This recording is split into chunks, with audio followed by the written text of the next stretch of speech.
it's finally started drying off a fair bit around here, and you can see as we look up the laneway here, there's actually no water in the laneway, which is amazing. But if we have a look at this, look here behind me, you'll see the paddock here, and it looks like there's so much green grass. And at the front here, there's some beautiful green grass here. And you see on the other side just behind us, where we've had stock in there, there's a few weeds and that growing. We're gonna get in there and slash all that down and make sure that it's ready to go. We've got the ponies in over here. We've moved them into the front paddock. But these paddocks on this side here, we're a little bit worried about, and we'll show you why. But it looks good, and we're into winter, and it's fantastic. But this is actually what we're worried about. Here, we'll show you. Now look at it, just looks beautiful, green and all the rest of it.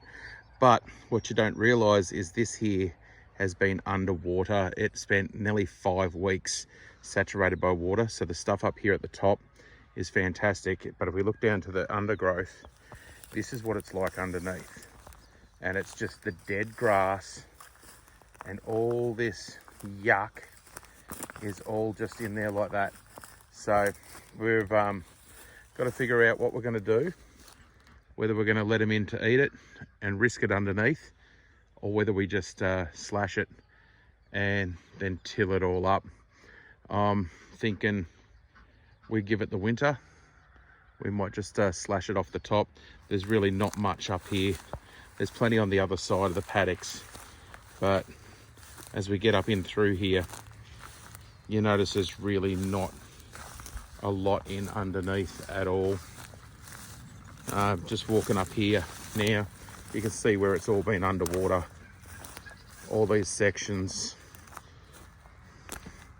are just absolutely, all this was beautiful, luscious green grass all through here. And then the weeds have taken over in this section here. So I think we're better off just slashing it off and giving it a rest for a bit. And hopefully all of this will turn into beautiful green grass. And hopefully there's enough grass seed in it. I won't have to reseed it. So I'm going to slash this paddock here, all through here, right up through here. So that's the plan.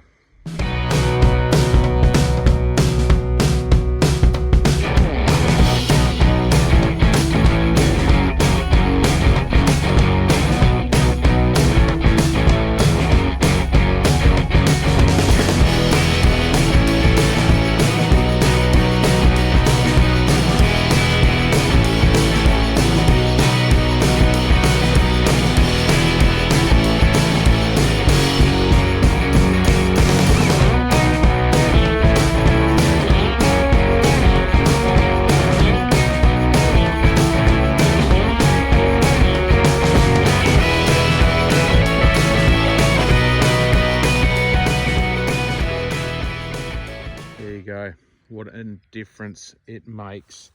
And you can see here all that part that was all chopped up. The tires of the tractor have ripped it all up a little bit. All this grass has spread the grass seed around. Now we will have people say that we're going to just spread the weeds by slashing them, all the weeds up the other end up here. What we actually do is I'll go through there and I'll spray them as they start to pop up.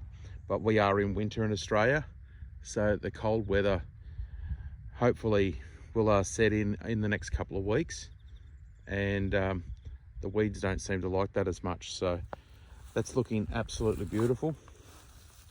And the one out the front, we'll go and have a look at that now, because that one's coming up amazingly, and hopefully this one will end up like that. So here we can see where the water's been held up and where the weeds have been and where they've taken over. We've given them a slash, and as we get in with these cooler months, being in Queensland, check this out, because the grass is starting to come back in here. Now we've got a fair whack of that. You can see these were the a few of the wetter areas, and you can see how much grass is going to be in this paddock. All we need is for it to grab hold, get the roots to get in there nice and strong, and then hopefully the roots set in before the cold weather sets in. So looking fantastic, and game plans all going ahead. You can see on the other side over here, we just moved the horses paddock to paddock, and the ponies are in there at the moment in the next one, and then they've got another one the other side up over further. So plenty of grass, and just means we don't have to feed out as much stock feed or hay during the winter months. Fantastic. Happy ponies.